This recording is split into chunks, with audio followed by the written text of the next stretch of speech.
Wer oder was? Wen oder was? Wem? Wessen? Hallo und herzlich willkommen in der Linkster Academy. Ich bin deine Deutschlehrerin Julia und heute schauen wir uns wieder ein ganz besonders wichtiges Grammatikthema an. Objekte. Die sind neben dem Prädikat und dem Subjekt die dritte von 5 Funktionen im Satz. Die anderen beiden Themen habe ich dir in den letzten Videos schon erklärt. Also, du kennst definitiv das Akkusativobjekt, denn das kommt am häufigsten vor. Zum Beispiel, Kai hat einen freien Tag. Wen oder was hat Kai? Einen freien Tag. Seine Freundin plant einen Ausflug. Wen oder was plant seine Freundin? Einen Ausflug. Auch vom Dativobjekt hast du schon oft gehört. Der Chef hilft seinem Mitarbeiter. Wem hilft der Chef? Seinem Mitarbeiter. Er gratuliert ihm zum Erfolg. Wem gratuliert er zum Erfolg? Ihm. Genitivobjekte sind extrem selten. Die brauchst du erstmal nicht, aber hier dennoch ein Beispiel. Das Opfer bezichtigt die Person des Raubs. Wessen bezichtigt das Opfer die Person? Des Raubs. Der Genitiv, den du sonst kennst, ist ein Attribut, also das Buch des Lehrers, das Auto meines Vaters etc. Das lernst du in der 5. Funktion. Und wie sieht es mit Präpositionalobjekten aus? Die gibt es überall. Hier ein paar Beispiele. Kai freut sich auf den Urlaub. Worauf freut er sich? Auf den Urlaub. Seine Freundin erzählt von der Planung. Wovon erzählt sie? Von der Planung. Achtung, das ist grammatikalisch etwas anderes als Adverbiale, denn die Fragen sind unterschiedlich. Kai ist im Urlaub. Wo ist Kai? Im Urlaub. Adverbiale sind die 4. Funktion. Die lernst du im nächsten Video. Damit du alles gut im Überblick hast, hol dir das kostenlose Lernpaket, das ich für dich gemacht habe. Darin findest du alle möglichen Regeln, Redemittel, Nomen-Verb-Verbindungen, den deutschen Wortschatz bis B2 und ganz viele Übungen. Der Link ist unter diesem Video. Also, zurück zum Thema. Ob ein Satz ein Objekt braucht oder nicht, das steht im Verb. Schau mal. Thomas schläft. Ist das ein Satz? Ja. Felix arbeitet. Ist das ein Satz? Ja. Der Computer funktioniert. Ist das ein Satz? Ja. Und der hier? Thomas hat. Felix braucht. Der Computer macht. Irgendwas ist doch komisch hier, oder? Natürlich, hier fehlt doch Information. Du willst wissen, was hat Thomas, was braucht Felix und was macht der Computer? Und hier kommen Objekte ins Spiel.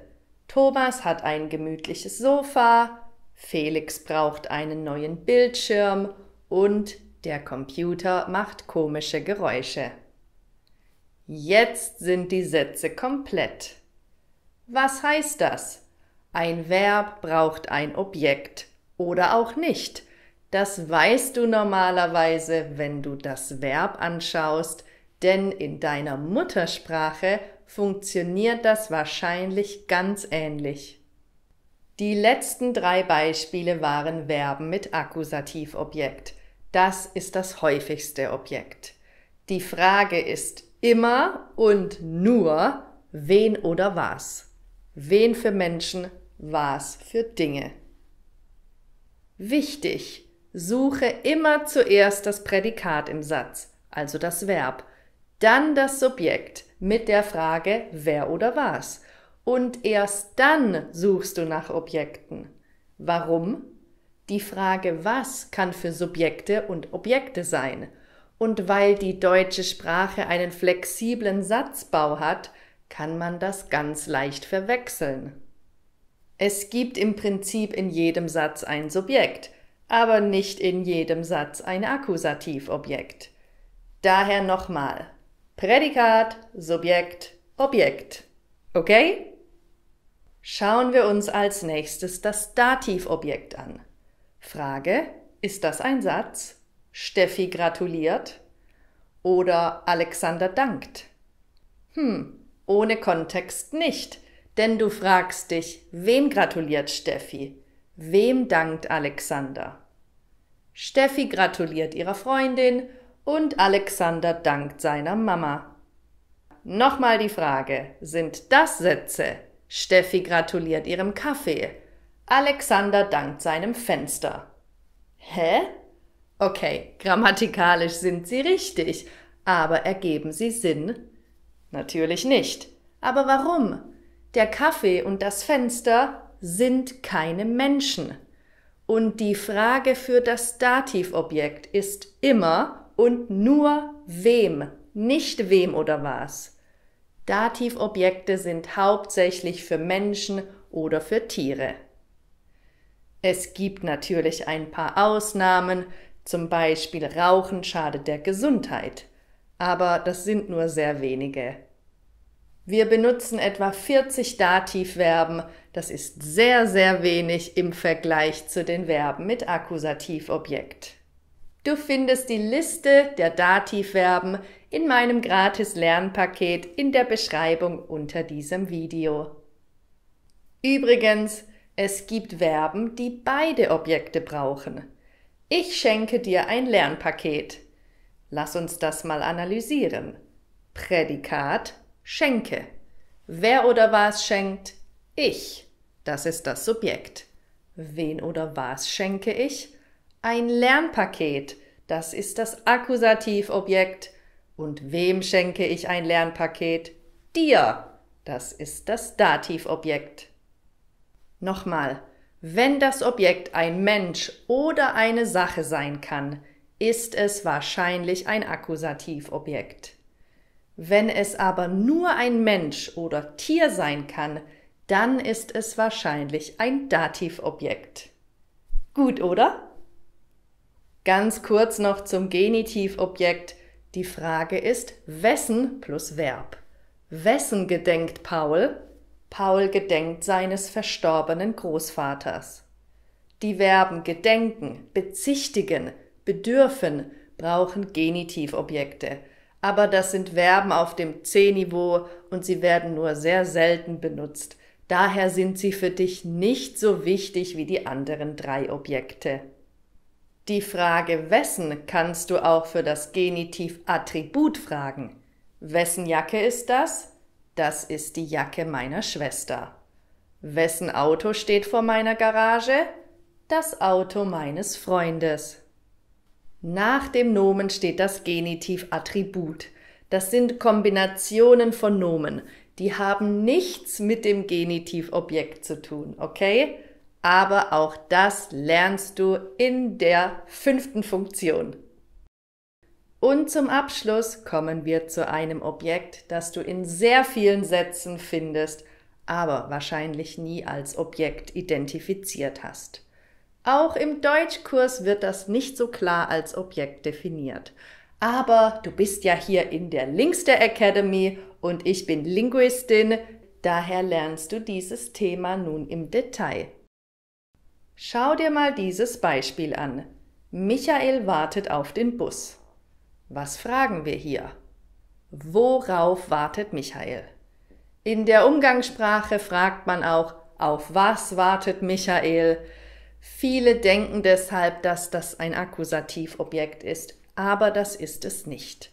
Man fragt für das Akkusativobjekt immer und nur wen oder was. Aber hier fragen wir worauf. Und weil auf eine Präposition ist auf den Bus ein Präpositionalobjekt. Nächstes Beispiel. Michael wartet auf seine Freundin. Weil seine Freundin ein Mensch ist, fragen wir nicht worauf, sondern auf wen wartet Michael? Auf seine Freundin.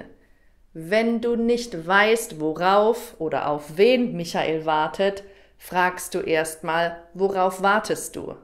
Also, das kann ein Mensch sein oder eine Sache. Wenn du aber weißt, dass Michael auf einen Menschen wartet, dann fragst du, auf wen wartest du? Okay? Nächstes Beispiel. Die Mitarbeiter diskutieren darüber. Was denkst du, wenn du diesen Satz siehst? Welche Frage willst du stellen, um mehr Informationen zu bekommen? Worüber diskutieren die Mitarbeiter?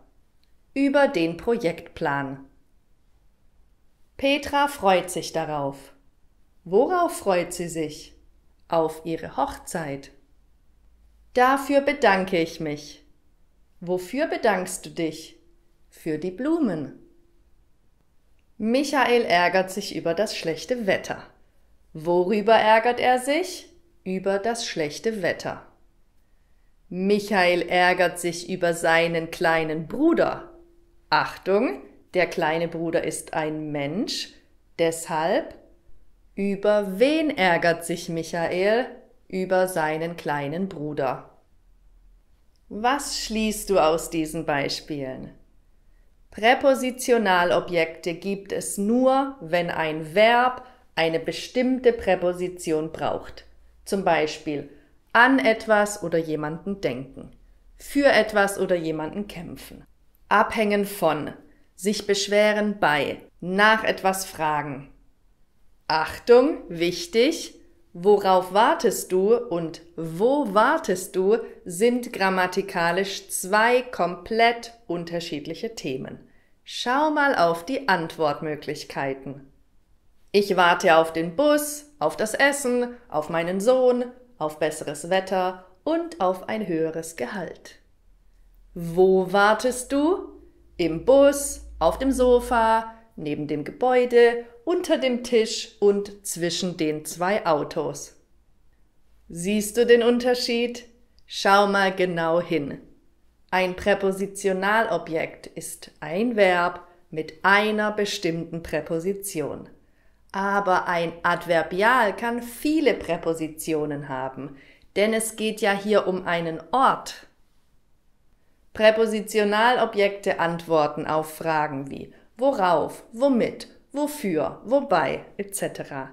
Aber Adverbiale antworten auf Fragen wie wo, wann, warum, wie, wohin.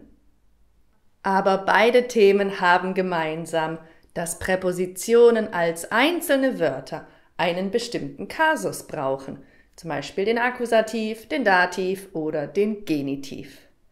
Keine Sorge, dieses Thema lernst du ausführlich im nächsten Video. Und das war's auch schon wieder für heute. Wenn dir das Video gefallen hat und du etwas gelernt hast, dann abonniere jetzt meinen Kanal. Ich sag Tschüss, bis zum nächsten Mal. Deine Julia.